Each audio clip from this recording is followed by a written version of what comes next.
Why did I go to Nagorno-Karabakh to do this story in particular?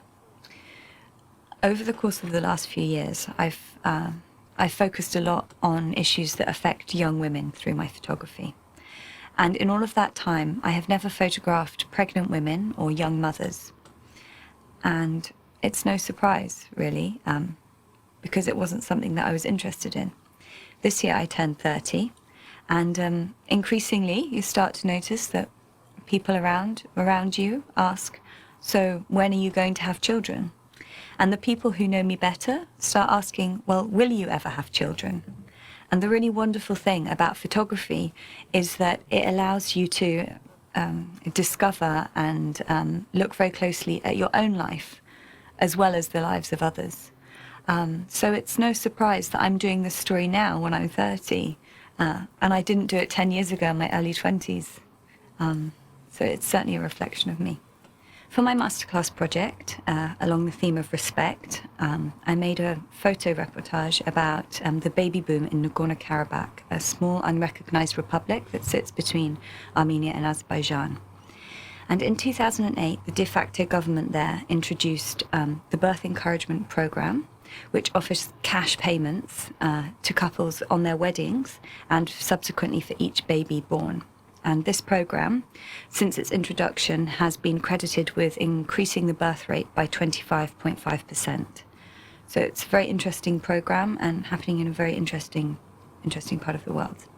I went to Nagorno-Karabakh in July, and I worked very closely with an Armenian fixer who had been trained as part of a well-pressed photo program in photography several years ago. And the project is really a result of our collaboration in what it was actually quite a short space of time. So we travelled around Karabakh, spending a lot of time in Stepanakert Maternity Hospital, which is in many ways the front line of the baby boom. It's where most of these baby boom children are born.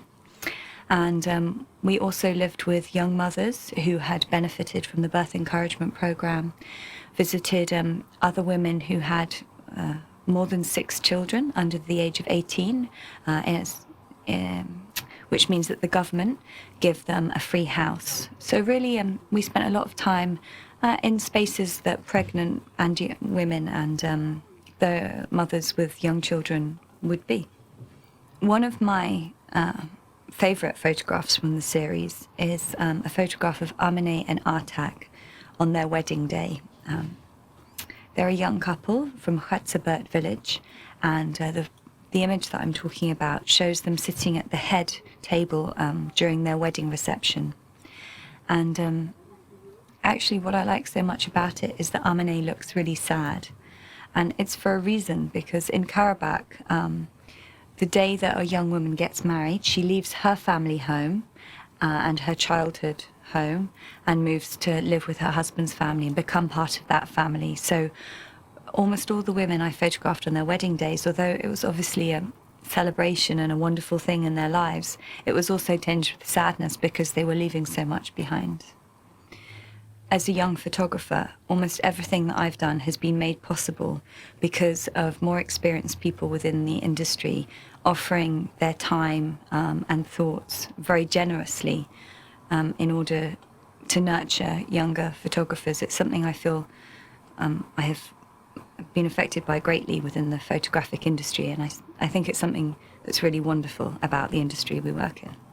There have been several themes raised throughout the course of the masterclass, not just in regards to my work, but general discussions. And one of them, a reoccurring theme that keeps coming up, is that we need to ask ourselves, really, why do we make pictures? It sounds like a simple question, but actually it's very hard once you put it to yourself, really. Why do you make pictures? Why of these subjects? Why in this way? And of course this is a reflection of who we are as people, not just as photographers. You can't separate a person from being a photographer, so it really involves kind of digging quite deep into yourself and really trying to figure out exactly why you do it here and in this way.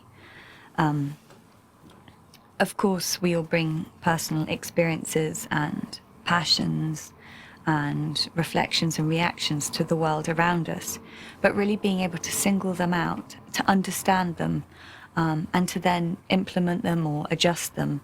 To be that self-aware as a photographer really does take this much discussion and self-reflection, and it's hard, but it's great.